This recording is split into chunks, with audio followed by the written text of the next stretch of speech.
mưa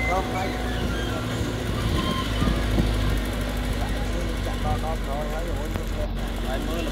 mưa thật cơ ta ná cái máu thật cơ quên nhân con món cái này máu trời mấy trăm rồi nhóm đó rồi té bị máu người ta máu biết tên ra còn máu chui gì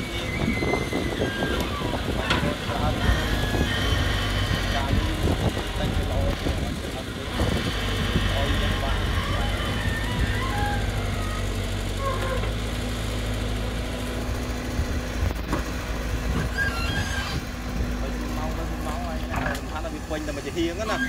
quanh cái này cũng là chạm đào chứ nhà làm nó còn tẹt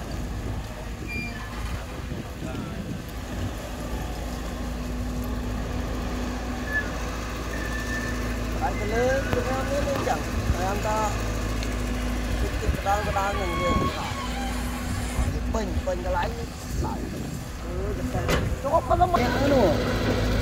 anh chơi sát cái mồm nó phun cái nó bạ cho cái giống nó chưa ai rồi còn này cái hồi nó mau chứ ai hồi nó mau thì bôi hồi nó mau cũng ngon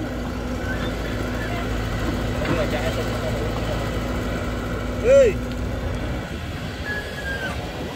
trái đó là nó không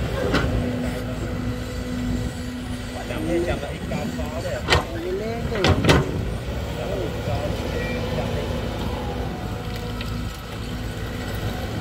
chẳng to đi nữa ê băng liền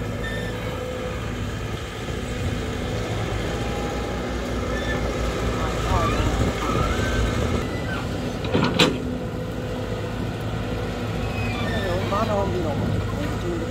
chú nó sáng có đáng là thằng em luôn ai đối bàn à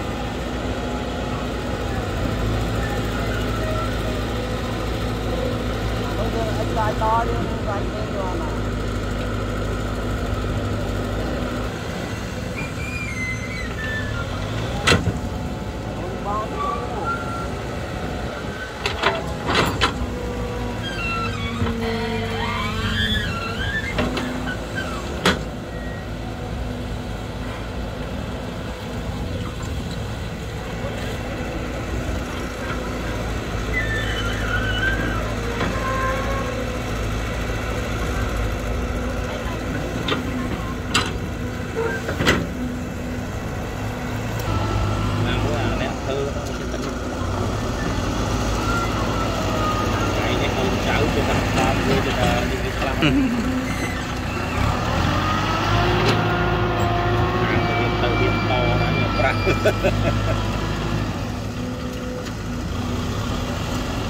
cái giống đó dùng miền làm ba nhá miền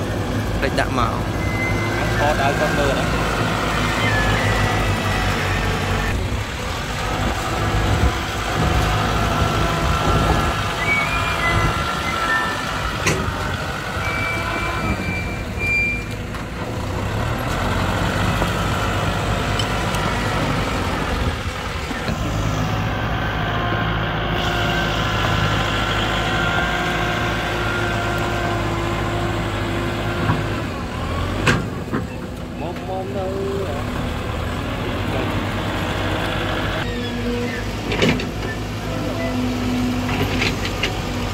có trên mặt cào có phai tân nọ ở bên đông môn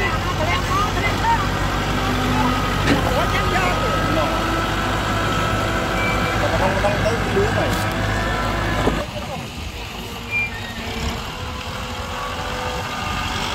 có cay phai rồi lẹ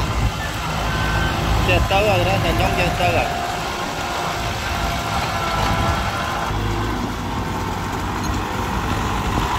từ lá rồi con từ lá là đất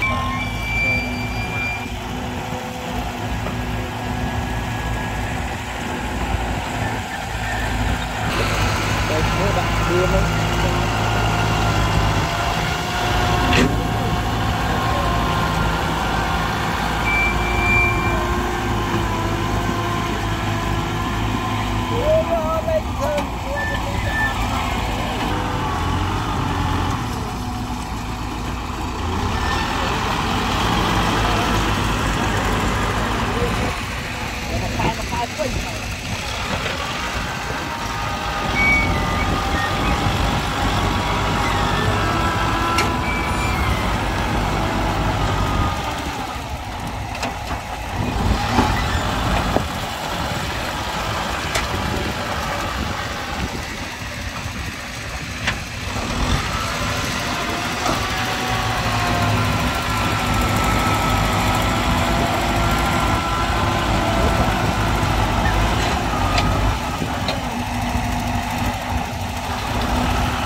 tủ như giảm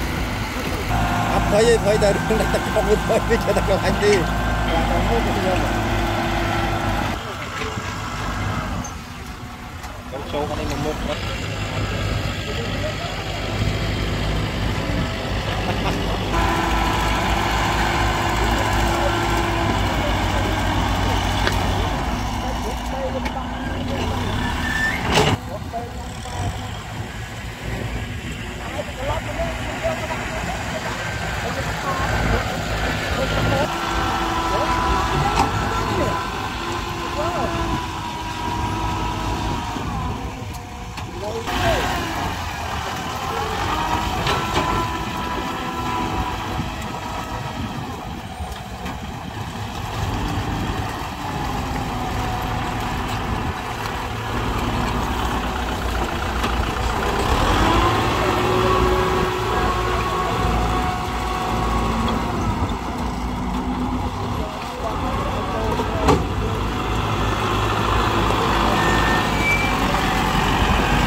lại cái này một cái này